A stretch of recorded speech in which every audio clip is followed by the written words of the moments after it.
Joey, welcome to the Weekend Briefing. Thanks so much for having me, Antoinette. It's great to talk to you. I want to start with you, a little bit about where your family is from, but also how you ended up being an award-winning investigative journalist without going to university, because that makes the rest of us journalists feel pretty shit about ourselves. I'm just going to put it out there. Little overachiever, doesn't go to university, is an award-winning journalist, and then we're going to get to your incredible series. But yeah.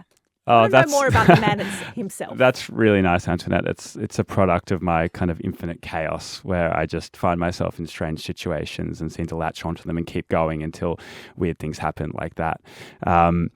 It's a good question, and it's one that I'm not used to being asked as a journalist, really. I'm just a guy. I grew up in Sydney, but I come from a kind of tessellated family of interconnected stories. On my mum's side, which I think has been particularly important to me, I have Holocaust surviving grandparents. Both of them are still alive. Wow. And their life experiences, which, the trauma of which filters down the generations and Absolutely. very much I still, it impacts my family in many ways today, has been a guiding light for me in the sorts of work that I want to do. And certainly with this series, I feel like I'm acutely aware that the great tragedies that happened in the last century in Europe, that societies can fall to unimaginably evil ideologies. It can actually happen again, and that's probably why I'm so vigilant to that kind of stuff and why that's been such a big part of my work. And then, as I understand, your dad is also from Christchurch. Well, that's the other side, yeah. Dad's grew up in Linwood, Christchurch, which is actually the suburb of the second mosque that was attacked that day on March 15 in 2019. He was the son of a train driver who ended up becoming a hippie. He lived on a nudist colony for a very long time. And that's another interlaced story. I feel like that I'm surrounded by, as I was growing up, different stories. But but I think, that in terms of in relating to what we're talking about today, I think, I was, because of my connection to Christchurch, I was acutely aware how small that community is, how unimaginable it was that something like that could happen, there. And that was, probably part of my propulsion into this as well. So the horrendous Christchurch attacks of 2020, do you remember where you were when you first heard about it, when the terrorist attacks happened? Yeah, absolutely. I just started in journalism. I was 22 years old. I was working as a digital reporter at Radio National when a warning was sent around the office about a video. I was already sort of looking for ways into the story of far-right extremism, both because of my personal family experience, I was aware of it, but also because there were indicators in the years before Christchurch that it was going to be one of the biggest stories of our time, sadly. There was the marches in Charlottesville, for example. There'd been instances of right-wing terrorism that we probably hadn't paid very close attention to, or at least not to see them as an interconnected threat, in the way that we had Islamist extremism in the same period. So, for many people, I wouldn't say I was quite at that stage yet. I don't think I was smart enough or following things closely enough yet to have seen what happened in Christchurch as being a kind of inevitability, or at least very explainable by those currents that were coalescing in the years before Christchurch. But definitely, I realized, wow, and it brought home in the most awful, tragic, horrible terms, the nature of this threat, the nature of the threat of right-wing extremism. It became unignorable in Australia for about a week. And then soon after that, it was kind of forgotten, and we more or less fell into a collective amnesia around it, which is, why I've tried to pick it up. Yes, I remember exactly where I was at the time. I was working at a television network, and I remember the live stream attack was happening, and the outlet I was working for at the time made the decision, which it later realized was the wrong decision, to start live streaming also on social media what he was doing. how damaging is that to, I guess, the safety of people, or how I think conversely, how galvanizing could that potentially be to others who want to mirror such an attack and get as wide an audience as possible? I think after the attack, he very much came to be seen as a sort of psychologically disturbed, obscure loner that had kind of radicalized himself on the fringes of the internet. And I think we missed how deeply tactical many elements of this attack were. The live stream being probably the most explicit example of that. Not unlike when planes had flown into the World Trade Center in 2001, it was terrorism designed to be terrorism is theater, right? Yeah. It was designed to be consumed. It was designed to be inspirational. And because we weren't used to the idea of right-wing terrorism, newsrooms had in Australia hadn't really dealt with anything like this before. Yeah. I think we didn't really know what to do, Well, right? I remember standing up at the time, and obviously as someone with an Arab background, alive very much to sort of the media narrative and the language used around terrorism when it's a brown or black or Muslim person. I remember standing up to my news editors and going, okay, this is terrorism. Are we going to call this terrorism? Should we be showing this is terrorism? And the look I got was like collective, like confusion.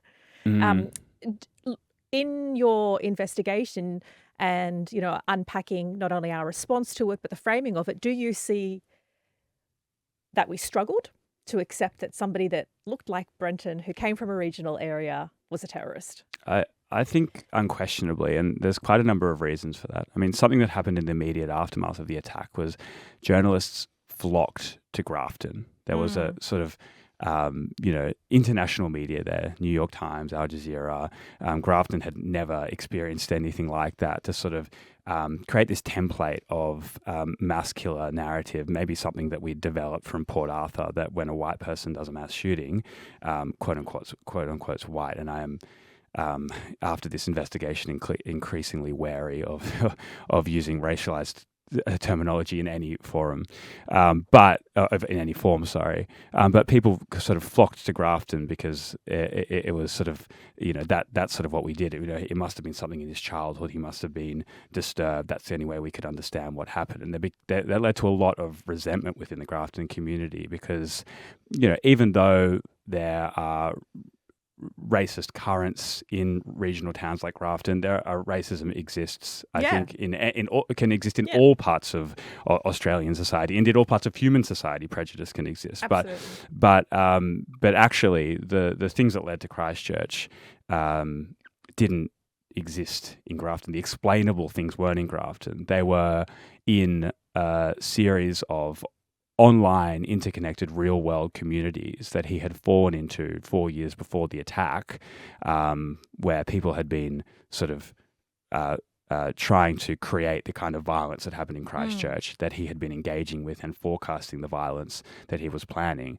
And a lot of those communities were completely invisible to the people that weren't in them, despite the very real-world impact that they were having. Yeah, I guess it's important to note at this point as well that a lot of that far-right ideology, yes, a lot of it is racist. It's anti-Jewish, anti-immigrant, anti-Islamic, anti-black, but it's also anti-queer, it's anti-trans. It's not just pertaining to racism, right? Sure. And I think a big part of this world, and this is what I discovered, is that a lot of it is built on deceit about what lies beneath the ideology. There was a lot of talk in the years before Christchurch within right-wing circles about something called optics, where they would frame themselves in a particular way in order to make themselves socially acceptable to hoover in new members, and then to make themselves more palatable to broader society. In the years before Christchurch, there's no question that the biggest issue within mainstream media, the biggest racialized issue was Islamic extremism, Islamist extremism, and that became a huge thing. We saw that with groups like the United Patriots Front, which then fell into the Lad Society.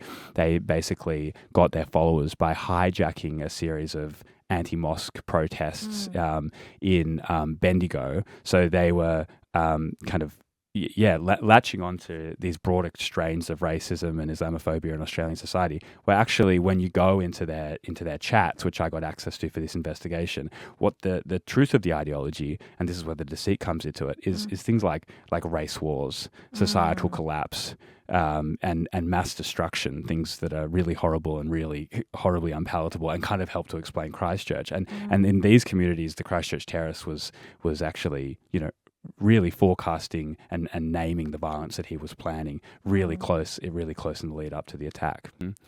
The sort of genesis of the story was speaking with anti-fascist researchers. So in Australia, there's an organisation called the White Rose Society, named for an anti-fascist activist in Germany during the Third Reich, and they are completely anonymous, including to me, but do unbelievable amounts of work in terms of real world and online infiltration of fascist spaces. I was lucky because I was covering a lot of fascist stories and neo-Nazi stories kind of early on in my career, that I created links with those researchers. They're anonymous to me. I don't even know who they are.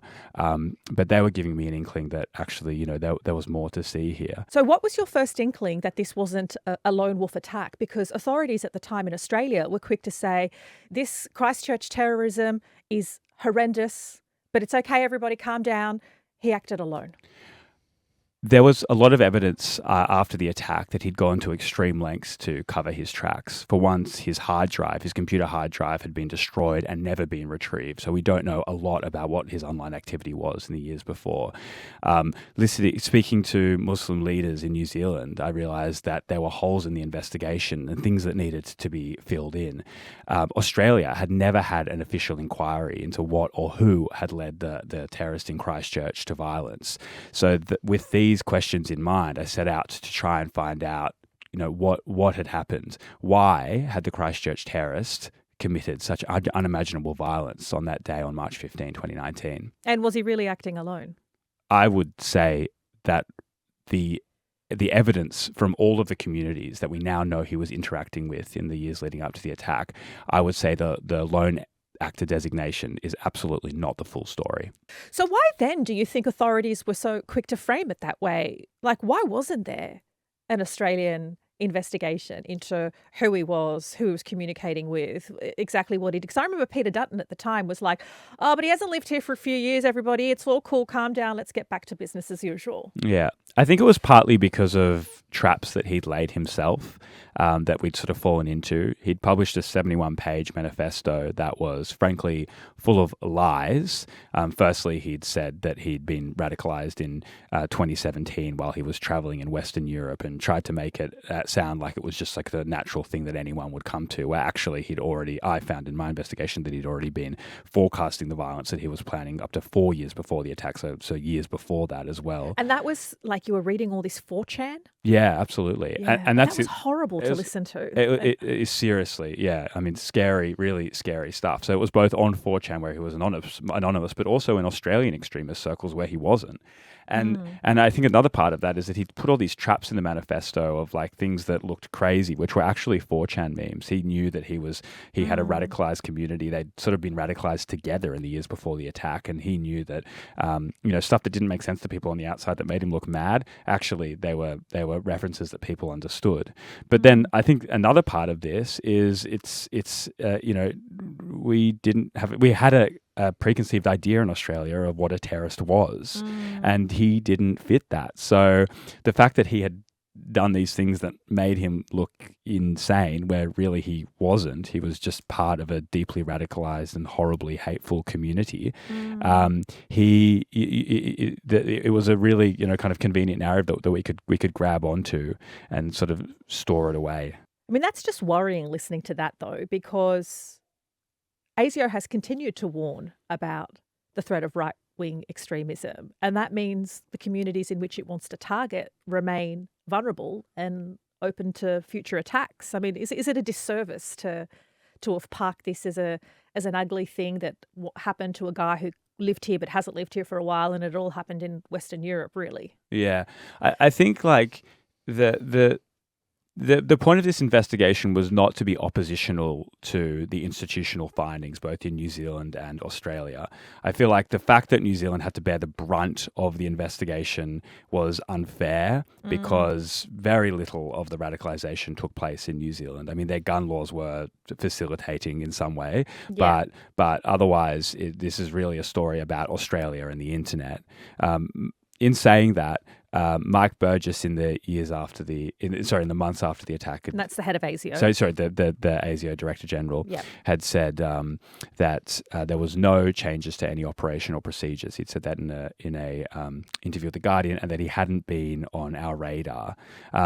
I don't know how true that is. Of course, with intelligence agencies, it's impossible to know what actually is true and what they choose to share. Yeah. But certainly the fact that, I got this huge archive of posts that he'd been making in Australian extremist groups, in private Facebook groups. Yeah, and he was saying it's coming, or just wait. And, exactly. We only need a couple more of these attacks. Yeah, and it makes me think, okay, well, people make mistakes. Things can be missed, of course, but the fact that he wasn't even on anyone's radar with forecasting at that level in circles where members of those communities were already facing court for potential violence, it's kind of troubling, and I do think that there's maybe still a reckoning to be had, especially as we know at a time when anti-Semitism and Islamophobia is so rife. Absolutely, Yeah.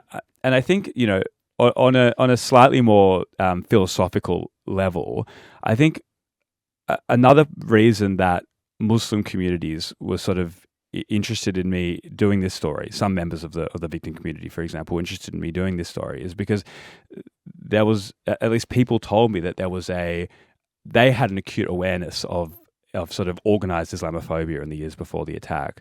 I mean, it wasn't really known in mainstream circles that there was, for example, a firebombing outside a mosque in Perth in 2016, or a shooting at a mosque in Canning in 2010, let alone the sort of day-to-day violence or abuse that Muslim women have told me that they copped in the years before the attack. And then also the fact that there were attacks on quote unquote successful, but there were people who had died in a terrorist attack at a mosque in Canada, for example, in a couple of years before the attack. And for Muslim communities, I feel like they were putting this together in a way that only the community could, and trying to have their voices heard, where people on the outside were sort of weren't necessarily hearing them completely. Yeah. And I guess there's parallels to that in terms of what you see with Islamophobia and anti-Semitism now, in that communities themselves are acutely aware of the patterns that they're seeing in terms of their communities being attacked, but it's very easy to ignore them when you're outside them. And speaking of the victims' families, you spoke to sister of somebody who was killed in a mosque. I mean, what was that like? And also, I'm curious as to how many families you approached before someone was willing to talk. I mean, Aya Al-Umari is truly her testimony in terms of what she has had to go through, not just on the day of the attack, but in the 6 years afterwards. It was an interview that I will never forget, and was by far the most memorable interview of my entire career. Yeah, it stopped me in my tracks to listen to I'm it. so grateful to her. Yeah. And there was parts of her story that I'm sure she will have the opportunity to tell in the future that didn't sort of fit into the podcast. But basically what had happened is she had heard her brother's voice in the live stream, which is an unbelievable way to find out that a member of your family had died. But she had a suspicion that he would not have sat by quietly, that he would have done something on the day. And it took her years to get the resources, for example, the CCTV footage from the mosque that day, to get access to that, to find out that her brother had actually ran towards the gunman. And there are... So instead of, running and fleeing. Running or trying to run away, Yeah. had ran towards the gunman. And only because of her unbelievable persistence over years to get that information out, her brother earlier this year was offered a posthumous New Zealand Bravery Award, unbelievably well deserved. And what a great thing for her family. And honestly, she was just so amazing throughout this whole process. Like I feel so I burdened her with so much, trying to work out what would be a sort of sensitive and acceptable cover art tile for the podcast and stuff, and she was so willing to help, and her mum's an artist and she gave contribution on that, and that relationship I'm so lucky to have had, and really gave a moral backbone to the podcast as a whole. And really sensitively and respectfully told. I particularly appreciated the way in which you explained why you would use Brenton Tarrant's name, because I remember at the time, Prime Minister Jacinda Ardern was like, we will not name this evil. And then I was kind of like, but we've named Osama bin Laden and other people who are now synonymous with terrorism. Anyway, and people had different perspectives. Talk me through how you approached it and why you approached it in this way. With the naming specifically, it was a complicated thing to negotiate, and we did have a back and forth around it. Yeah. There are mixed opinions within the victim community, for example, about what the right way to do it. I mean, some people that I spoke to vowed never to say their name, just like Jacinda Ardern had said on that day after Christchurch. Others feel kind of like you referred to, that if they have had to live with the spectre of bin Laden sort of hanging over them, then why should white European people not have to have to deal with this? View. Yeah. And it has kind of I think contributed a little bit to the collective amnesia around it, that it's a very much part of the out of sight, out of mind. That's not to criticize Ardern. There's no script for how to respond to events like this. New Zealand has never experienced anything like it, and hopefully never will. But so were you then mostly guided by the victims and the community impacted? Yeah, I think first and foremost, but there's no singular guide there, right? So I can't say, just because one person had said this particularly, therefore I'm going to name him.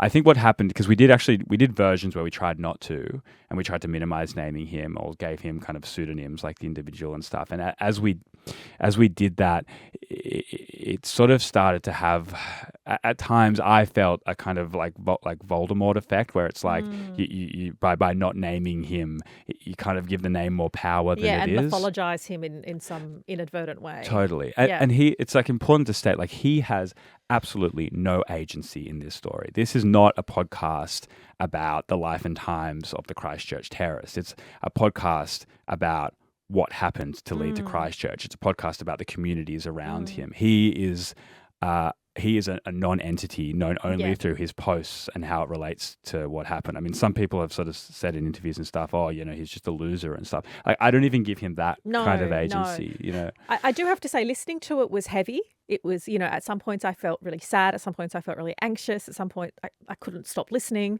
What was it like for you, not only, wading through Manifesto, 4chan, hate speech, and also, like, having committed to the last several years of your journalism career to this? I mean, it's important work, obviously, but it's awful as well. I mean, the trauma of the event itself is actually, fortunately for me and my mental health, only a small part of the story. It's really about trying to trace the where he was at points before the attack. That's unfortunate, because it means that maybe that's for a book or another investigation for someone else to do. About the sort of incredible stories that came out of resistance and heroism, like Aya's brother on the day of the attack. So my main issue was not the sort of immediate trauma of the Yeah. event, but like, yeah, just sort of having to consume enormous amounts of extremist content over the last years to understand how propaganda in this world worked and how that could have informed and influenced Christchurch. And it really it does absolutely start to fry your brain after a while and have weird kind of influences on how you think, slowly. And there was enormous processes of decompression that I think I'm still very, very much going through. So I'm just going to wrap up with like, what now? What do you think should happen? You've raised a lot of important points. You've raised questions. You've pointed to gaps in information or investigations that stopped short. What do you think should happen to get a better picture or a fairer picture as to whether Brenton Tarrant acted alone? Oh, that's a really complicated question. Chris Masters once said to me when I kind of Chris Masters is a highly decorated investigative journalist. Yeah, and I'd solicited his advice without his wishes. And he said, he sort of advised me that, once you put the story out, you've got to drop it and move on. And I think that I am kind of trying to do that. You no longer control it once it's out. Put everything into it, and then it's time to sort of move on, and unless leads come to the fore, and then there's reason to get back into it maybe later on. But like for me, on a personal level, success is providing vindication to the victim community, because other things become beyond my control. If there starts to be a sort of reckoning in Australia and a little bit more consciousness about the nature of this threat, which I would argue has only become more prominent in the years since Christchurch, then that's excellent. But on a more personal level, and I have started to get the impression that there is a feeling of that, but if people in Christchurch who had to bear the brunt of this story feel that they listen to the podcast and say that it helps them to understand why that had happened, and that they're kind of raising the alarm in the years before the attack wasn't, and it not being listened to. Then you've done your job. Yeah, I think so. I think that would be really the maximum absolute satisfaction. Joey Watson, it has been such a pleasure talking to you. Thanks, Antoinette. That's awesome. Thank you.